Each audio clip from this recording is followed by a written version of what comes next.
Il y a toute la communauté juive de cette ville-là qui pleurait. Parce que c'est le chef de la synagogue quand même qui a perdu sa fille. Donc pour parler comme aujourd'hui, on allait dire que c'était funérailles de taille. Et c'est funérailles de taille qui venaient de démarrer comme ça.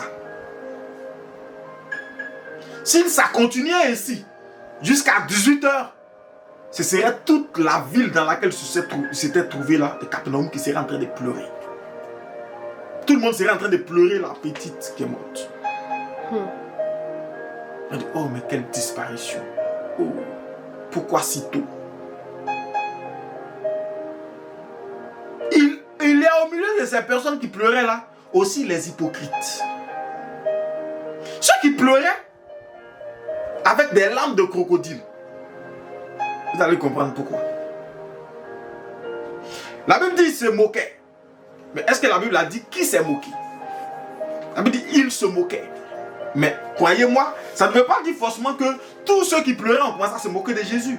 Ça veut dire qu'il y a beaucoup de personnes qui se moquaient. Mais il y a certains qui continuaient encore à pleurer. Ceux qui étaient sincères dans leurs pleurs pleuraient. Mais les hypocrites se sont moqués. Il y a des gens qui sont venus là. Ils ont vu la situation et tout. Bon, c'est le chef de la synagogue quand même. Donc s'il ne pleure pas du tout, ça va se remarquer. Et on va dire, bon, on l'a vu. On l'a vu quand la fille de Jairus, ce mot-là, il n'a pas pleuré parce que lui-même là, il souhaitait ça.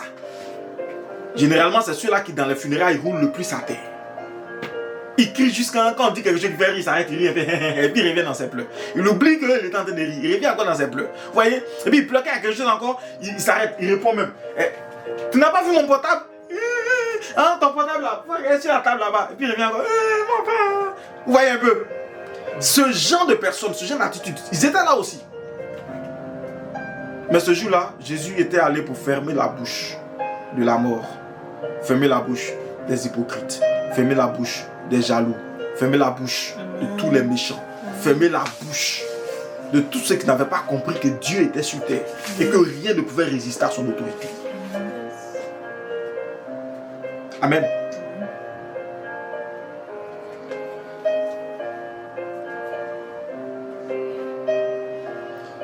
Jésus aurait pu ne pas se déplacer.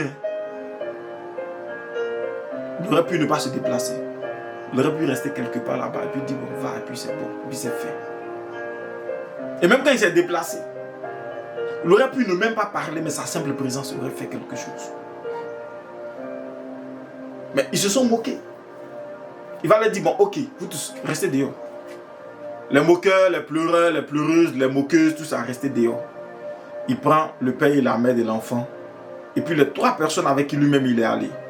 C'est ceux-là qui vont être témoins de la chose. Parce que s'il entrait avec les disciples seulement, et qu'il faisait un miracle, les parents ne comprendraient pas ce qui s'est passé.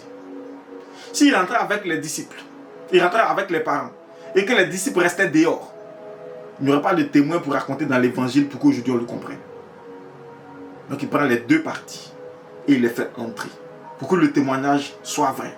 Pour qu'au milieu des païens, il y ait quelqu'un qui puisse témoigner qu'un jour, quelqu'un est venu, il s'appelle Jésus, il avait ses disciples, il est entré ici, il a guéri il a ressuscité notre grand-mère.